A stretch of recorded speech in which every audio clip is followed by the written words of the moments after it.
Hi, welcome to Troy's Autism Triumphs. Today we decided we were going to talk about some of the scariest moments of our life when Troy was a frequent eloper from the house or whatever setting he was in that he didn't want to be in, because he would have much rather been outside. Yes. So what are some things you remember about his elopement days? Just panic all around us, trying to figure out ways to either have him tell us whenever he wants to go outside or how to stop the action, or wondering if this was going to happen for the rest of our lives. Because we were blind. We were walking blindly through it. For sure. So it was, what are some of the safety things that we had to implement quickly? Definitely locks on the windows, locks on the doors, because that's how he was getting out of the house.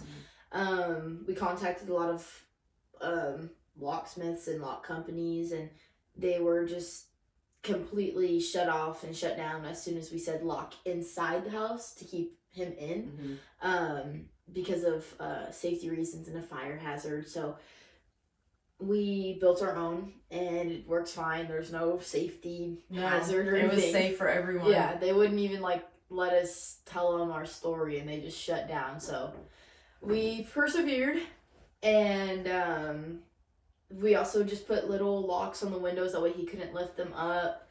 And we also had to lock our vehicles as well, because during the summer it obviously gets really hot down here in Texas, and he loved to go in the cars and the trucks and just lock himself in there, and he couldn't do that, or else it would have been a bad accident. So yeah.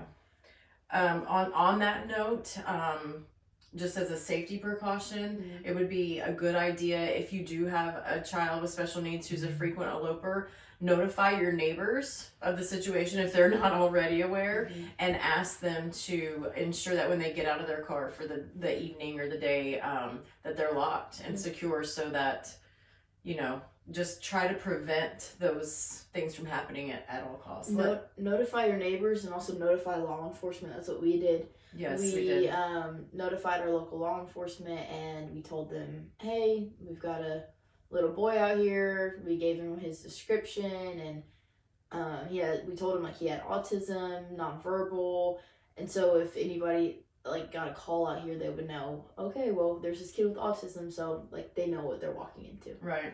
And that he communicated with the lamp, and exactly, he had all of his personal information on there, just in case. If he needed to communicate it, he could. What were some of the ways that you taught him to stop before going out of the house, rather than just running out? What are some of the things that we all did for years? A lot of verbal communication with that, just telling him, hey, you can't you can't just walk out the door whenever you want. You have to tell us, you have to let us know where he's going. And with that was whenever the lamp also stepped in, and we taught him how to say door, or find where it said pool or barn or outside. That way he could tell us hey, I want to go out here, and just letting y'all know, because that was just a big issue.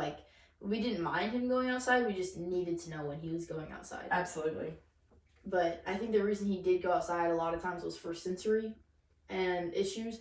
And he loves to run, loves to be active, but obviously he can't run inside the house. And so he just went outside to go to the barn, which had sand. He always walks around barefoot. He'll walk on the roads, our little pathways that have gravel on it, and he'll just walk there. But we can't see that from our front door or our back door, so that's what I think really freaked us out. It's panic. It's sheer panic when you think that they're playing right in the next room, and they're not, because they quietly snuck away. Yeah. And then, for sure. All right. Thank you for your insight and all your memories. There is hope. Yes. Right? There is hope. Just consistency, patience, and just being aware and taking all of the safety precautions that you can. For sure. All right.